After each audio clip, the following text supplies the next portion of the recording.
សម្រាប់ប្រយោគបដិសេធក៏ស្រដៀងនឹងគ្នាដែរពាក់ព័ន្ធជាមួយនឹងប៉ុន្តែអីដែលយើងគួរតែចំណាំគឺយើងត្រូវតែដាក់ do not ឬក៏ don't នៅពីមុខ verb របស់យើងអញ្ចឹងឧទាហរណ៍ថា I do not eat ឬក៏យើងអាចថា they don't study អានេះសម្រាប់ប្រធានដែលមាន are you with they plural nouns ប៉ុន្តែករណីពិសេសសម្រាប់ he she it វានៅតែមានករណីពិសេសនៅពេលដែលយើងប្រើប្រធានទាំង3នេះជា singular nouns he she ឬក៏ it ប្រើប្រាស់ជាប្រយោគបដិសេធយើងត្រូវចាំបាច់ថែម does not ឬក៏ doesn't តមកបានយើងដាក់ base form របស់យើងមកឧទាហរណ៍ he does not eat or she doesn't study អញ្ចឹងអានេះគឺជា spelling rules របស់យើងសម្រាប់ការថែម s ឬក៏ថែម es ទៅលើ verb អញ្ចឹងការថែម s ឬក៏ es បញ្ជាក់ម្ដងទៀតប្រើបានតែប្រធានដែលជា singular ឬក៏ប្រធាន he she it អូខេអញ្ចឹងភាគច្រើននៃកិរិយាសព្ទយើងត្រូវថែម s ឧទាហរណ៍ walks reads sings យើងឃើញមាន s នៅក្រោយកិរិយាសព្ទហើយបាទអូខេប៉ុន្តែក្នុងករណីមួយចំនួនក៏យើងអាចថែម es បានដែរលុះត្រាតែកិរិយាសព្ទនោះបញ្ចប់ដោយ sh អូខេ ss ch h ឬក៏ o អញ្ចឹងឧទាហរណ៍យើងធ្វើឃើញ pass passes was washes catch catches fetch fetches go goes អញ្ចឹងអានេះនៅពេលយើងប្រើនៅក្នុង he she it ត្រូវតែ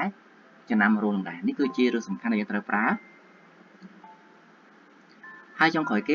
យើងជាមួយនឹងពាក្យដែលបញ្ចប់ដោយអក្សរ y យើងលុប y ថែម ies ដូចជាពាក្យអីគេ studies cries flies អញ្ចឹងបើសិនជាយើងអានអត្ថបទឬក៏អានសៀវភៅឃើញពាក្យទាំងអស់ហ្នឹងឃើញមាន ies អញ្ចឹងបានថាវាជាប្រធានមកទៀតគឺជាប្រធាន he she it ឬក៏បរិបទទី3ហ្នឹងឯងប៉ុន្តែនៅក្នុងករណីមួយទៀតបើសិនជាបញ្ចប់ដោយ y ដូចគ្នាប៉ុន្តែនៅមុខ y វាជាស្រៈអញ្ចឹងយើងនឹងហៅថាស្រៈភាសាអង់គ្លេសយើងមានអីគេខ្លះ a e i o u អញ្ចឹងយើងឃើញ play ពាក្យ play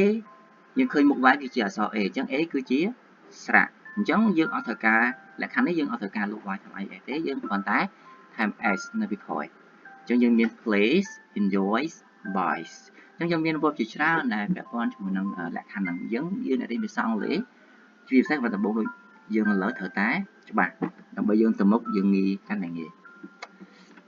សម្រាប់ការដែលយើងធ្វើជាប្រយោគសំដួរសម្រាប់present simple តើយើងធ្វើមិនអញ្ចឹងអត់ពិបាកទេបើវាស្តៀងទៅនឹង positive sentence ដែរតែគ្រាន់ថាយើងលើក do បើសិនជាយើងប្រើប្រាស់ប្រធានជាមួយនឹង are you with they មកដាក់ខាងមុខអញ្ចឹងយើងបាន do plus subject plus verb form អញ្ចឹងឧទាហរណ៍ do you eat do they study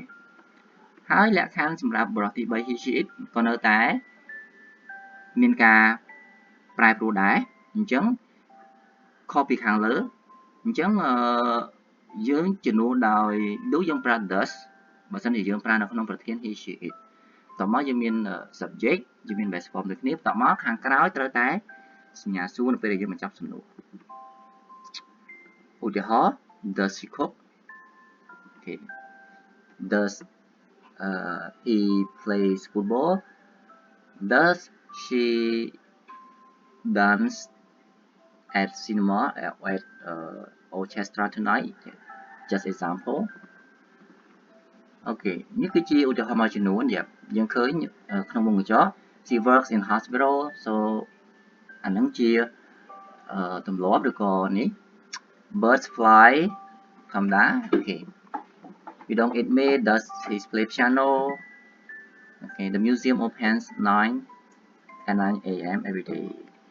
អញ្ចឹងយើងមើលឃើញនៅក្នុងមុខបញ្ចុះយើងឃើញមានបញ្ជាក់អំពីmain point ឬក៏ function របស់វាក្នុងការដែលយើងប្រើបញ្ជាក់អំពីលក្ខខណ្ឌមួយដែលយើងប្រើអូខេអញ្ចឹងនេះជាលំហាត់ដែលយើងធ្វើហើយអ្នកធ្វើហើយអាចតម្លាក់នៅក្នុង comment ខាងក្រោមក៏បានឬក៏អាច